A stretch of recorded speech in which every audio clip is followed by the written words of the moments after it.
Hello, you are listening to the Charles Bonnet Syndrome podcast. My name is Shaimond, and today's special guest is Dr. John Kennedy. He is a University of Toronto psychologist and senior investigator. How you doing today, Dr. Kennedy? I'm doing just fine. And how are you, Shaimond? I'm doing really well, and I'm glad to be speaking with you. Yeah, me too. So can you talk a little bit about what you do and a little bit of your history as a doctor? Okay, I've been interested in imagery of many kinds for a long time. The basic idea is, how do we see things and how do we represent things? How do we perceive things in vision and touch and all the senses? What makes us accurate and what makes us able to represent things? I mean, we discovered really how to represent things realistically 50,000 years ago in caves. Cave artists discovered how to make pictures. And imagery has been with us, I imagine, for millions of years. How do we put these two things together? How do we understand them? How do we explain them?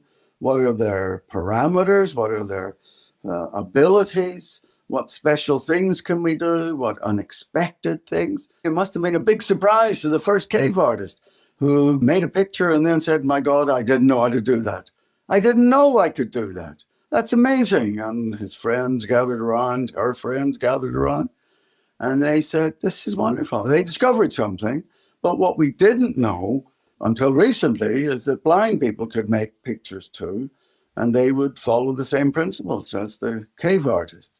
And then we have imagery in our head, and we have imagery out there as pictures. What's the relationship between these two? That's a fascinating question, something that puzzled me for a long time. What makes us able to do all those things?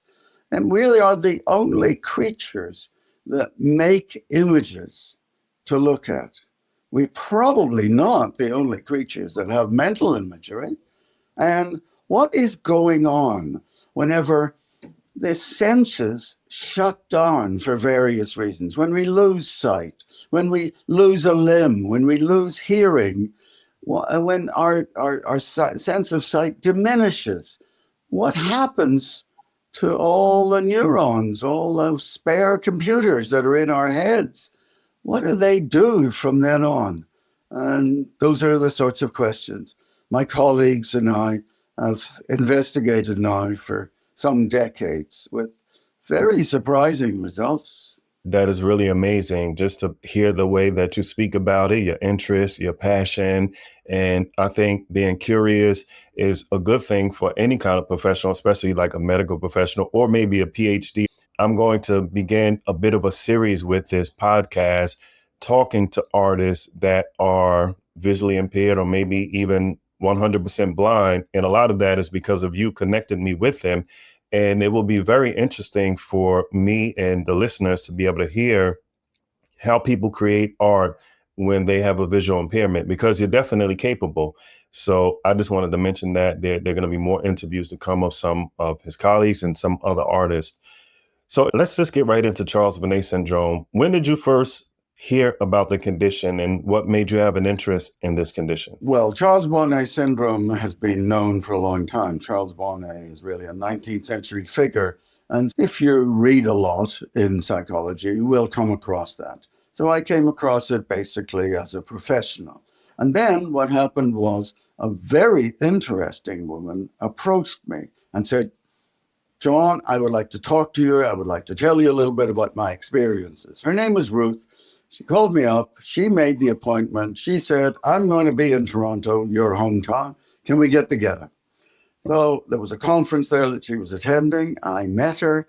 We sat in the foyer of the hotel, and she told me a lot about her experiences. A wonderful, talented, very brilliant woman.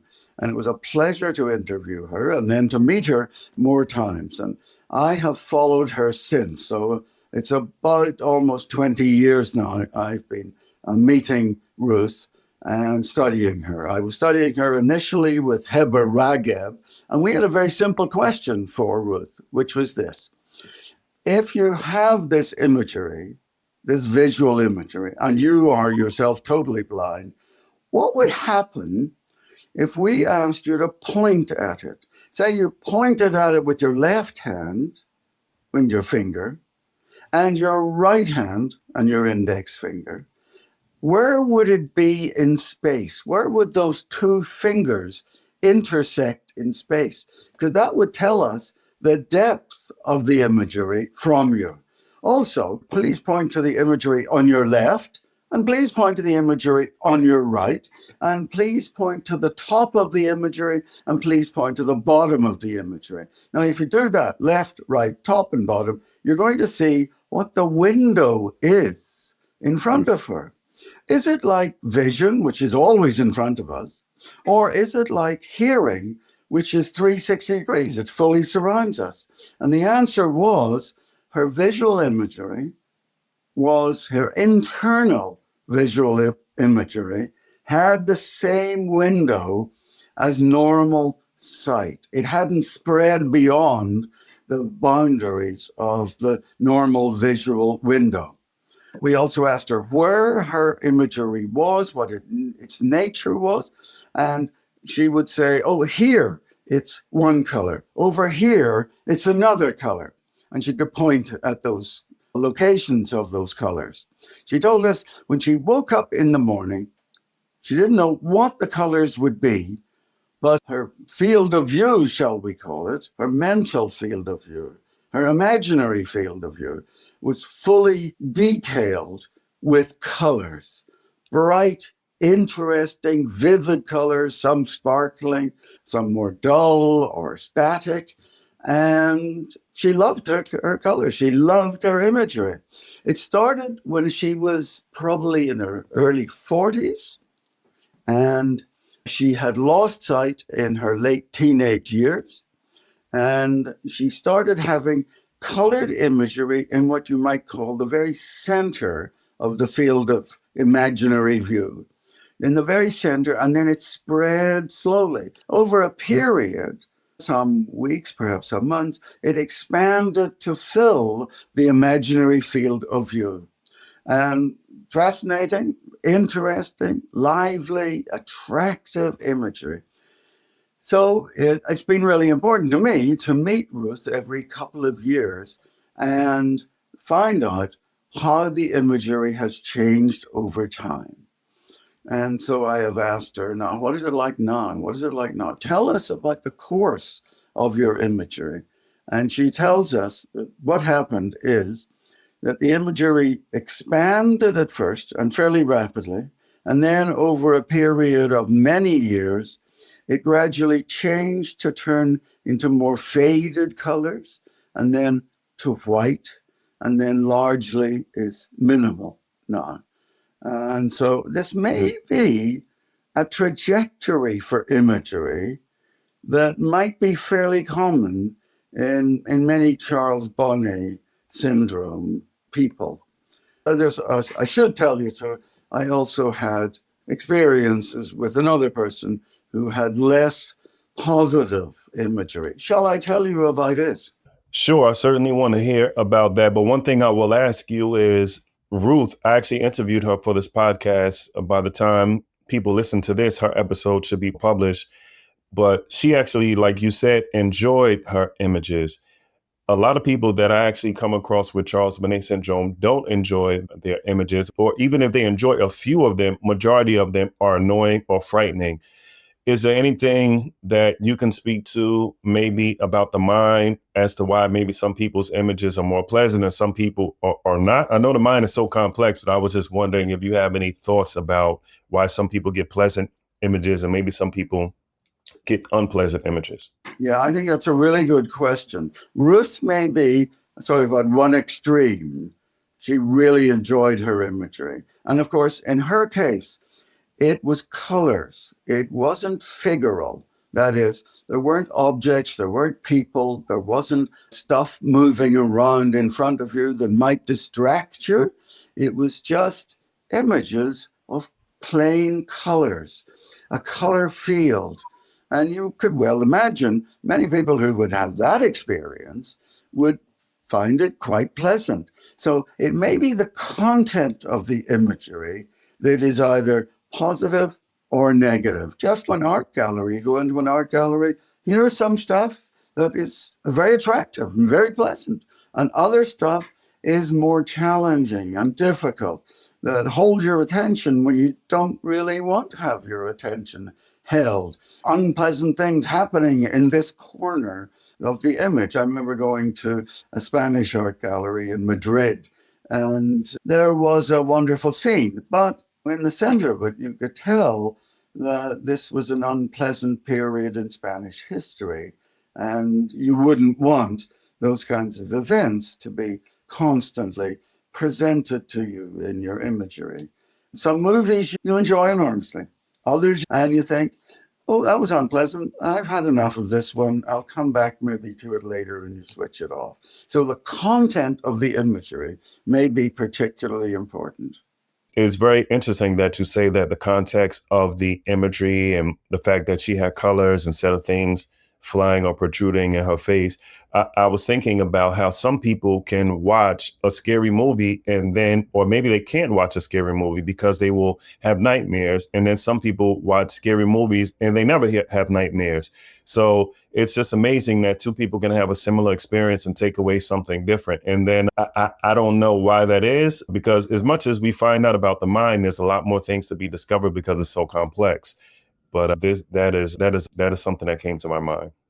I like it. It's a good hypothesis. Some people enjoy scary movies and other people don't, and very much. And so it may be that the same imagery that is disturbing some people is actually acting as a source of curiosity and interest for others. And then you have to ask yourself, now, why is that? What is it in their personality? What is it that makes some people want to explore goth worlds and decorate themselves with Halloween imagery, and other people want much more mild, pleasant, reassuring kinds of imagery? Yeah, interesting question. Why do people have those different dispositions? I did have one experience with one woman who I'll call her Ellen, and she had very distressing imagery. And my experience with her left me feeling a little distressed too. I was unable to help her. That is, I was hoping that talking to her would reassure her, but her imagery is very unpleasant. It was stuff like worms falling in front of her and falling on her food. And this distressed her greatly. And I wish I had been able to help her. At one point, she wanted me to diagnose her and prescribe medications. And I do think she had her finger on the pulse there. That is, it's quite likely that in her case, some of the medications that she was taking were stimulating imagery and perhaps even stimulating negative emotions. And it might be that if she could change her medications, that much of this would become less distressing. And I, of course, I'm a psychologist, so I have no prescription privileges. She needed to see an MD or a psychiatrist. And I was not able to help her. I didn't connect with her properly. We psychologists, we try hard, but we don't always succeed. And that's on us as much as anything else. And I feel that I let the side down there. I very much enjoyed working with Ruth, and I think that was positive for Ruth as well. And for Ellen, I wish I had done better. I wasn't as reliable, consistent, as able as she needed me to be.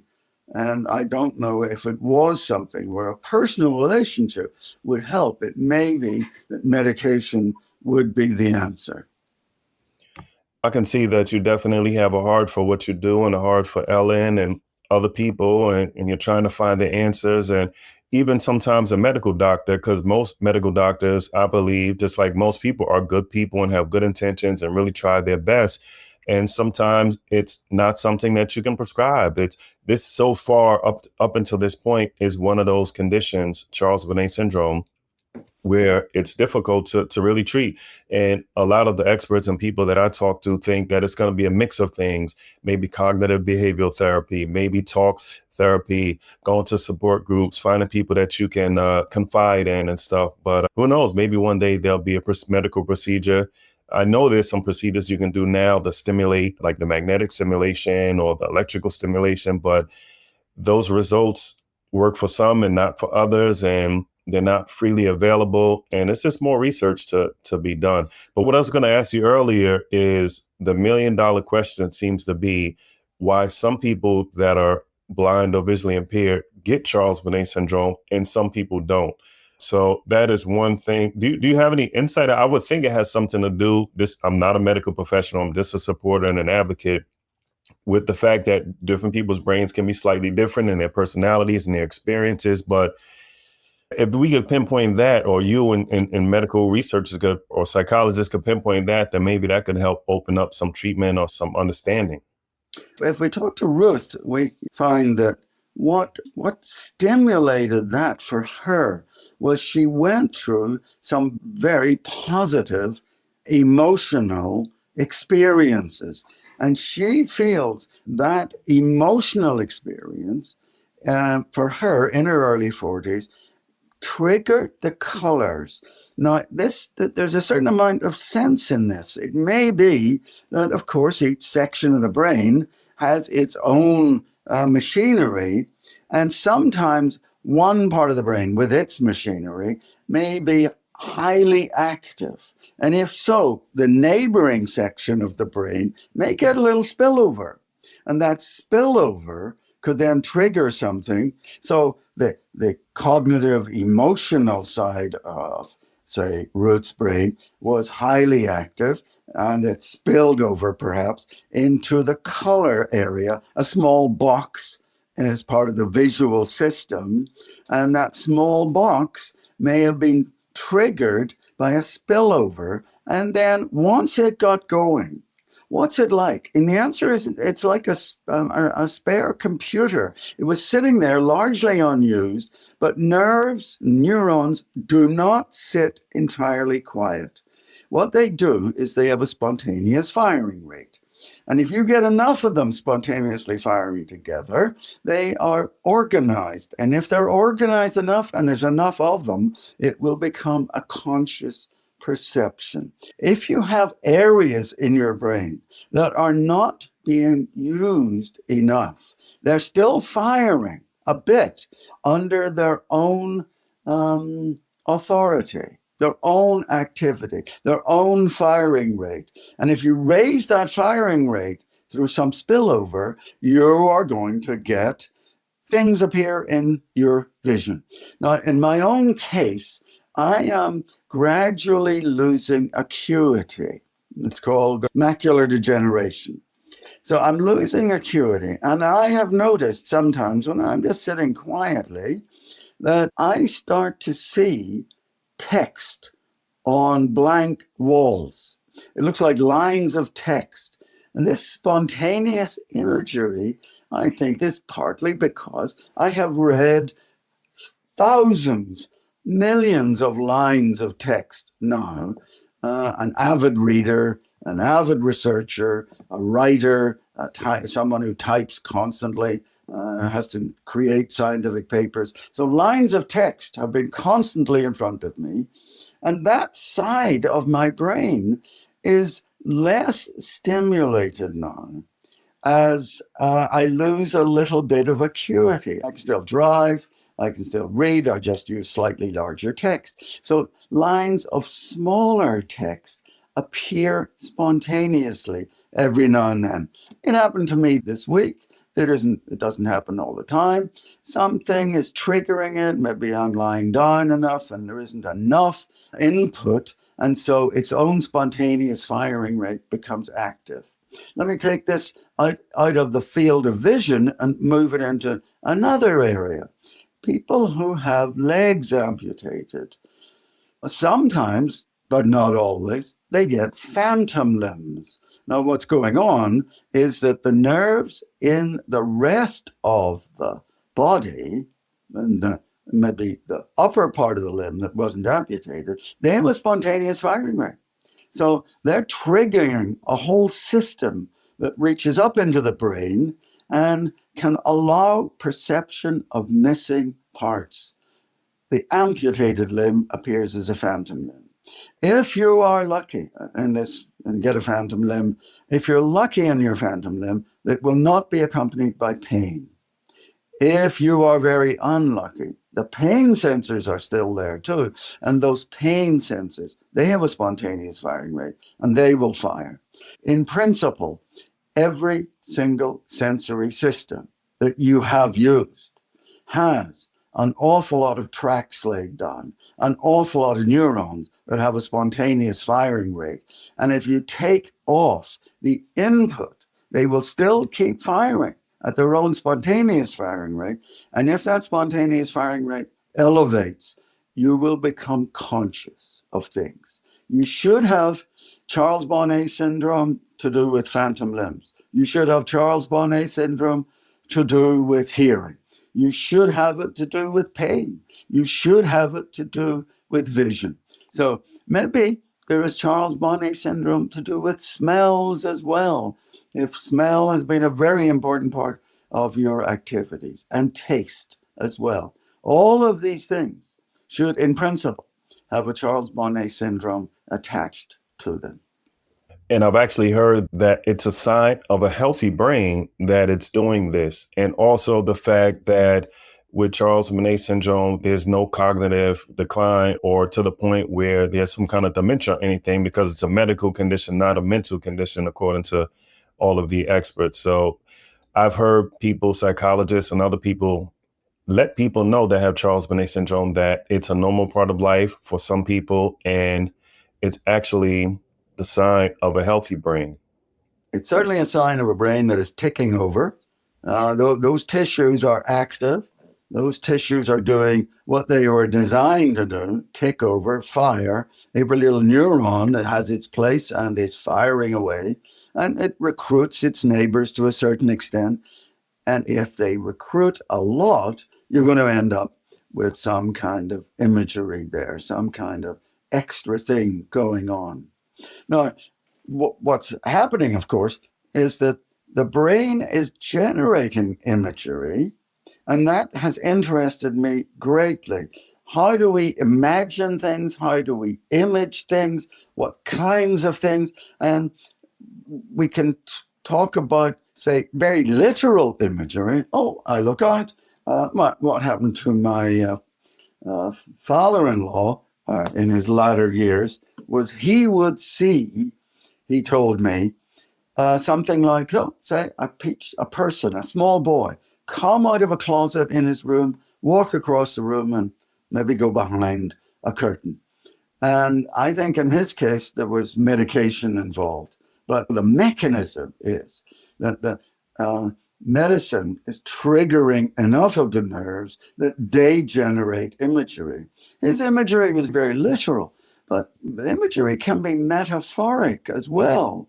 And I think we see evidence of that when we ask people to make drawings and to try to draw things that you can't literally actually draw.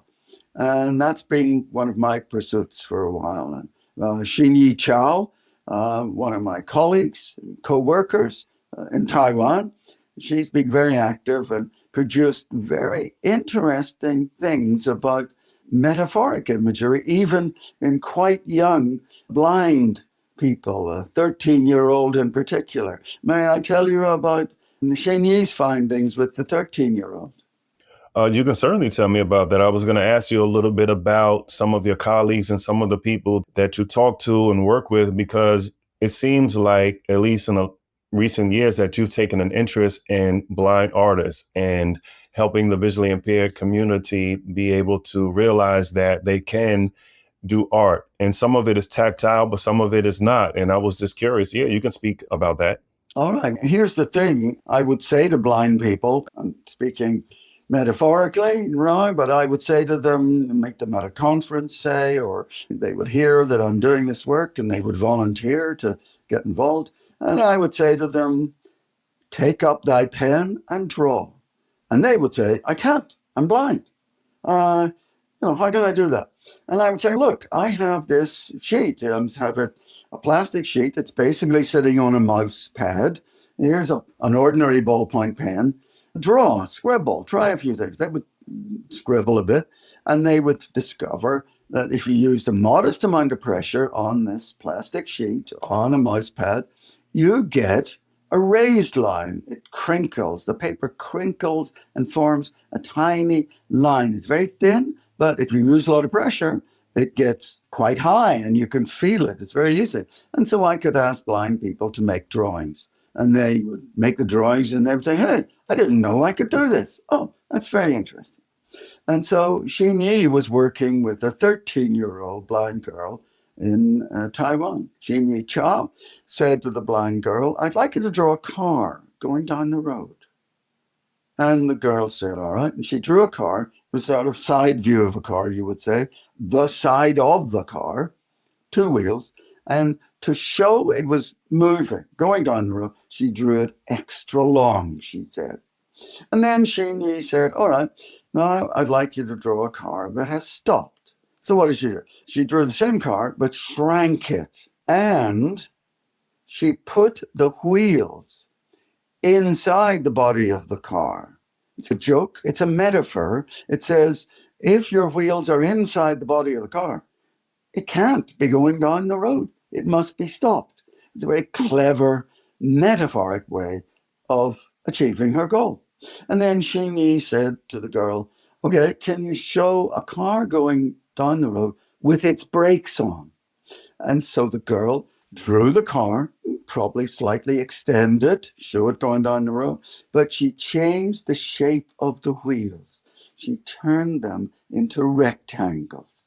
And any car whose wheels have changed shape to a rectangle must stumble to a halt. It has, in effect, its brakes on.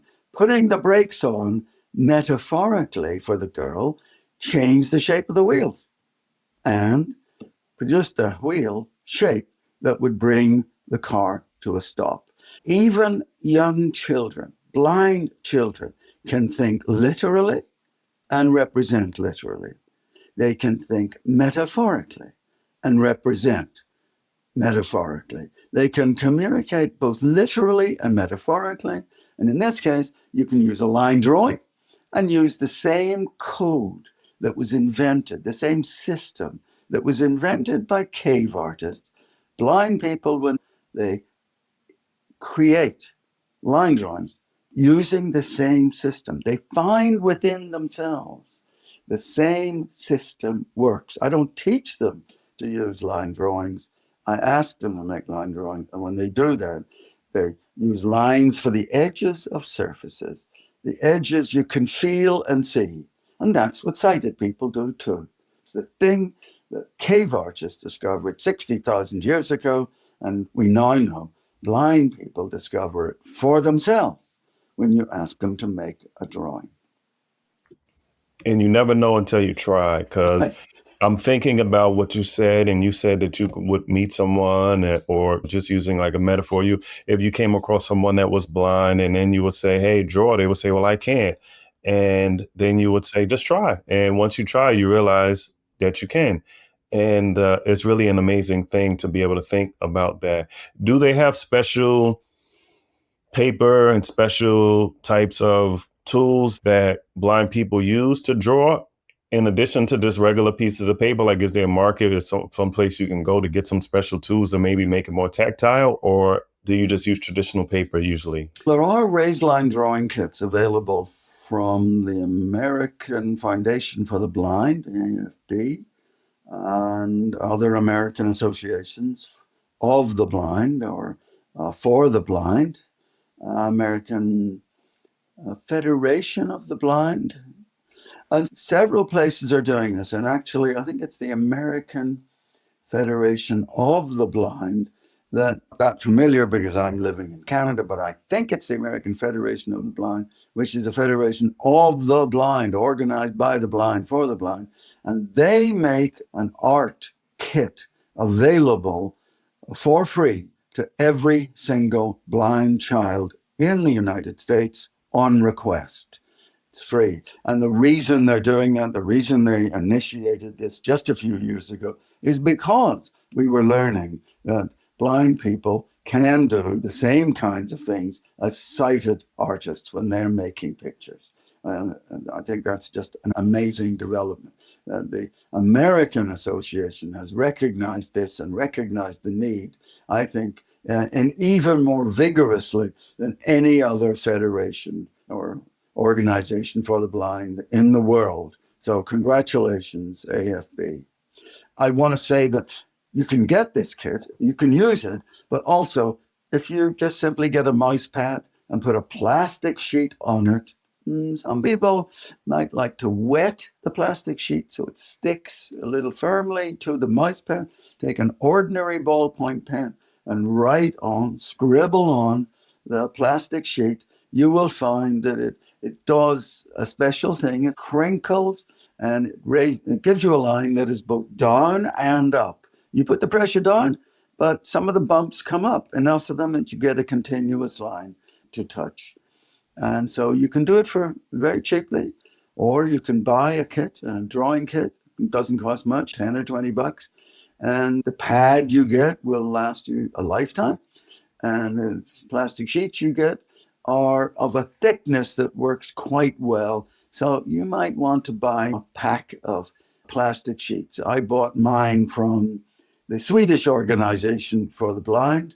And of course, the plastic sheets, they don't crumple, they don't go out of style, they don't rot, they don't get damp like paper, so they're good forever. And I think probably most national organizations for the blind now have one way or another of getting those plastic sheets and the raised line drawing kits and sending them around. I think the German organization, some people think, is doing a good job. My favorite kit was made by the Swedes, and what it was a sleeve. So the plastic is wrapped around itself. It's like a sleeve. And so when you slide it onto the board, the mouse pad, it fits really tight. Furthermore, their board had a stiff back, so it always stayed flat. It wouldn't bend like a mouse pad would, which is too soft, really, for best use. Best use is that you have a firm backing and then a soft surface, and the plastic sheet fits around, so it doesn't move around. You don't have to hold it. And when you're writing on it, it will stay in place. So these sheets you can get, let's say if someone wanted to get a sheet from Sweden or the Swedish organization, can anybody get it, order it online, or how would that work? That did work. Now the Swedish Organization of the Blind no longer does the manufacture. And I would want to go on the internet and look up the German organization or the British organization or the American organization. And I'd look and read carefully and see which ones work best. There are some where you put a sheet on the stiff board, and then you have to use clips to hold things down because the sheet isn't formed as a sleeve. And I've always found that a little awkward. And if you can get the ones where the plastic is arranged as a sleeve, then that's best. And it's some 15 years since I last bought my sheets. I still have a stack of them in a box. And I give them out to other people. I give them out to Xin Yi when she comes here from Taiwan. I give them to my other colleague, Marta Wadusko, who teaches here at Guelph Humber University.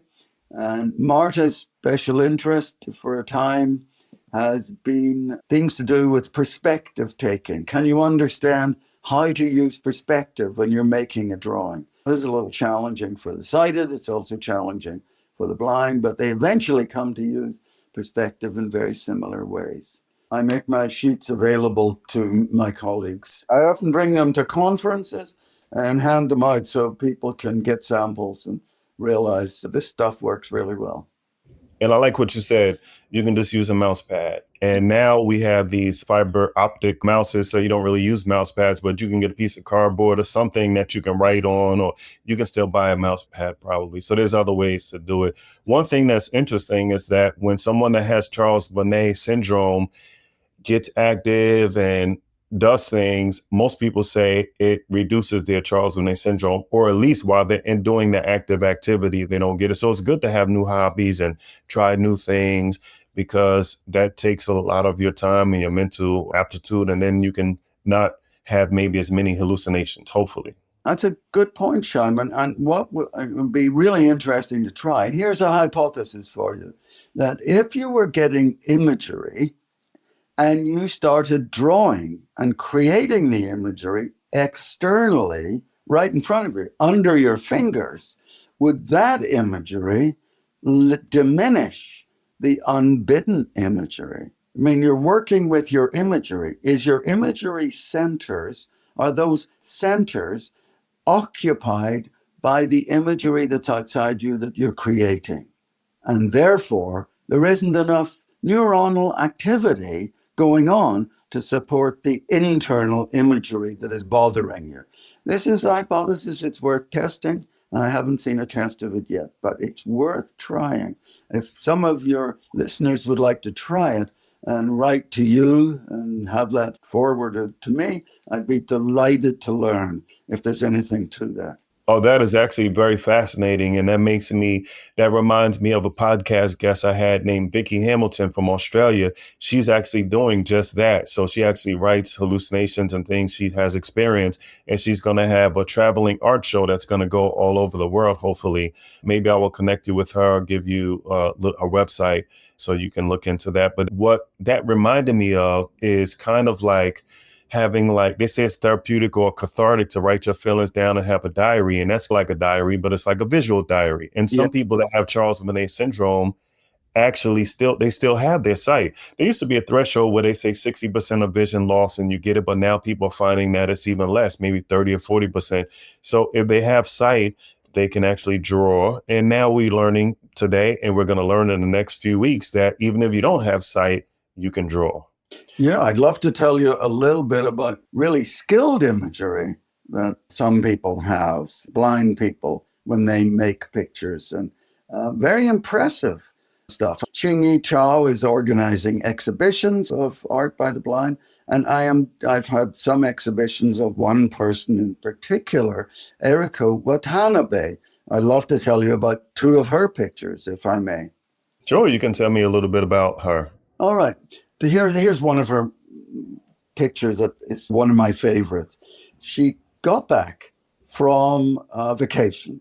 And you know what it's like. You come back from vacation, you get home, you sit down, and all the memories of what it was like for the last week or so, they're flooding through your head. She was sitting down on a balcony in her apartment, and she had a cup of coffee. And she said, I'm going to draw this. And so she drew the cup of coffee. She filled the coffee cup with lots of little lines, but then they spilled out like a fountain out of the coffee cup. And she said, that's what it's like. Your memories are spilling out. And my coffee cup symbolizes, here is me, my mind, full of the memories, and they're so vigorous, they're spilling out, they're out of control. These are memories that are filling my mind and spilling out. Beautiful, simple, clear image. Coffee cup spilling over like a fountain of lines. Okay, that's brilliant. Then another Eriko picture is of a wood in Australia. And she wanted to draw the wood and say some particular things about it. She had a lot of vertical lines, and that's for the tree trunks. She has a tangle of lines at the top, and that's for the canopy up there. All the leaves and branches intertwined. And at the bottom, she had an oval full of wavy lines. And she said, that's for the feeling you get in a forest. It's hushed, it's special, it's quiet, you feel subdued. It's like a sanctuary. there's a kind of ethical, religious feeling that you get in a forest. It's like a sanctuary. And she symbolized that with a pool of wavy lines. Now, I think that's brilliant. I love her cup. I love her notions of how to draw a sanctuary. This woman is adroit, intelligent, thoughtful, creative, and the work is, you could think of it as eye-catching. You could think of it as mind-boggling. You could think of it as something that draws everybody to it. This is art which has the capacity to entrance and inspire. Erica is able to create art at that level. And art, like you said, it can inspire, it can heal, it can do a lot of things. So this is something that's very important. And one thing that I would like to help get across to people is that, especially if you have a visual impairment, is that the sky is the limit. There's so much that you can do. There are people that are blind that climb mountains. There are people that are artists. There are people that make music. That you can do so many things. And instead of thinking maybe what you can do, think about how you can do it, or try to get connected with people now with the internet and all that's out there, or just try to pluck a piano or pick up a piece of paper. And there's so many different things, because with Charles Bonnet Syndrome, you have to have a visual impairment. So there's things we can do to empower and enable and educate or inspire someone that has a visual impairment. Then they can actually maybe do some things that could potentially improve the quality of their life, which can maybe help them deal with Charles Bonnet Syndrome. And you're right. You should start. You should get going. Don't expect to be at the top level as soon as you start. My student Selene Carboni in Bergamo in Italy, she runs a drawing class. And we noticed there that a lot of the very early drawings are like the very early drawings of sighted people. So the drawing developmental sequence is probably the same in the sighted as the blind. Here is a key example of that. What we've known since about 1895 is that if you ask beginning drawers to draw an apple with a pin through it, what they will draw is basically a circle with a line all the way through it. So you don't just get the pin coming up to the apple and then coming out of the apple. You get the pin going all the way through the apple. And when we asked beginning blind people, beginning to draw, sort of teenagers, and they were drawing then for the first time because they were in a special drawing class that Selene offered for beginners, blind people. They drew 4 out of 4, drew the apple drawing as a circle with a pen line all the way through it, just like sighted kids will do. They draw what they know, some people say, not just what they see or touch. They will draw that which can be there, but not tangible, what's there. So we have a theory for this, a theory of drawing development. And so that's a start. And so scribbles you begin with, then you start using lines in this odd way in which you show things that aren't really tangible or visible. Then you move on to showing only the things that are available from your vantage point.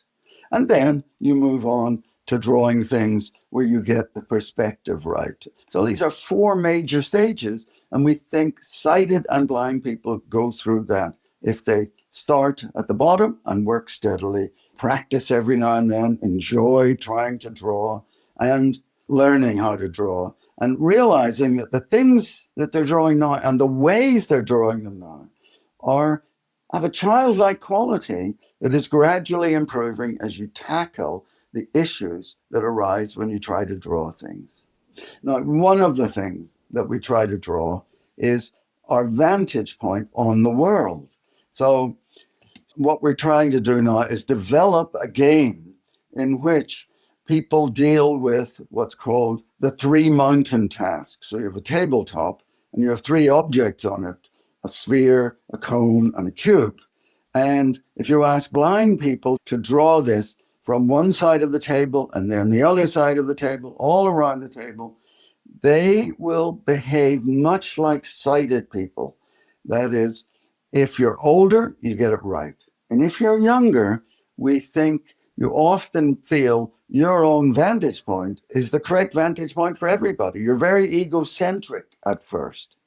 So we're going to develop a game in which we offer this game to sighted and blind people, and we hope they will practice it and enjoy it, and it will enable them to deal in a faster and more sophisticated way with their own vantage point and understanding other people's vantage points. Well, keep me posted when that game is released, and maybe you can talk about it on the podcast so we can have a little clip about it because that sounds very interesting. And thank you for your passion, and thank you for being so caring about patients and your research, and for actually working with all of these blind artists because that this is so important, the work you're doing. And I know there's so many other things you're doing, so many other things we can touch on, but like in closing, is there anything else you would like to let the listeners know about you, your research, or anything that you would like to discuss before we close out? Well, I began this work because I was reading about what are the basics of vision. And a lot of talk about the basics of vision was about how you deal with the edges of surfaces. And I thought, touch deals with the edges of surfaces too. So when my supervisor said, blind people will never understand pictures, I thought the same elements are present in vision and touch, and therefore the same things that represent things in vision, lines, could represent them for touch as well. And so the received wisdom is always worth challenging.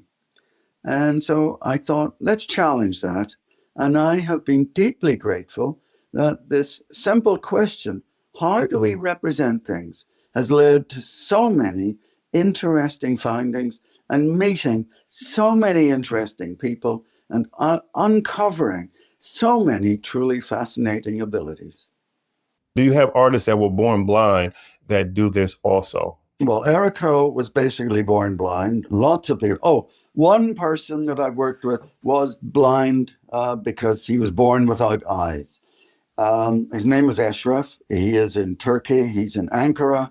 And he draws amazingly, just truly amazingly, brilliantly realistic, with a really clear understanding of how to use perspective. And I was astonished. I asked him to draw a cube in front of him. A cube moved to the left, and a cube moved slightly further to the left. And he drew this with the tops of the cube and the fronts of the cube visible or in the drawing. And the ones to the left, he added the side of the cube as well, because if it moves to the side, all three facets of the cube are in front of you. They're directly in front of you. If it's moved to the side, they're all facing you. And he drew them with the front converging downwards, the top of the cube converging up the page, and the size of the cube getting smaller as it went to the left because it's further away, which meant he was drawing using all three dimensions of space. And he was using convergence, things getting smaller in all three dimensions of space. Most sighted people can't do this.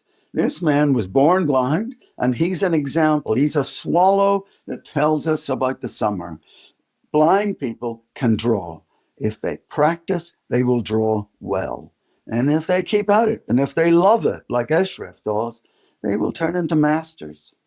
And some people just have a gift for different things. Everybody, I believe, is born with one or two gifts, sometimes more. And that could definitely be his. But it's good to know that it's not just him. There are other people that were born blind that are actually artists. So I kind of expected that, but I wanted to make sure that was known and that people that may have been born blind and may listen to this podcast can say, hey, let me try this or let me try that. So that's really amazing. And we're on the same page, Shaimond. I agree 100% with you there. Thanks so much for your time. This is very interesting, and I could definitely feel your interest, your passion, and it's good to stay curious after so many years because you told me that you've been working as a psychologist for decades, and Yes. you never lose your passion, and you because that's very good because sometimes with jobs, you can become complacent. Well, I have worked with really interesting people, as the cases I've worked with, also the people, the students I've worked with, they give you a lift. It's wonderful to work with them and see them learning and see their enthusiasm. That keeps you very much alive. By your students, you will be taught. I've heard that. I had a mentor, older guy, he passed away years ago, and he said, "You teach me all the time. You just don't realize it." So that's a good reminder that working with the team, helping the next generation, you're helping yourself, you're helping them, and everybody needs people, and it's a team effort. And sounds like some great things that are going on. All right. Can I tell people that if they like, they can look up, they can Google John Kennedy psychologist, and a lot of stuff will be available to them if they're interested in reading on any of these things. That sounds good. This has been great. I appreciate your time. I'm sure people will get something out of this interview, some good inspiration, some good information. So thank you so much. Shaimond, thanks for having me. It's been a pleasure.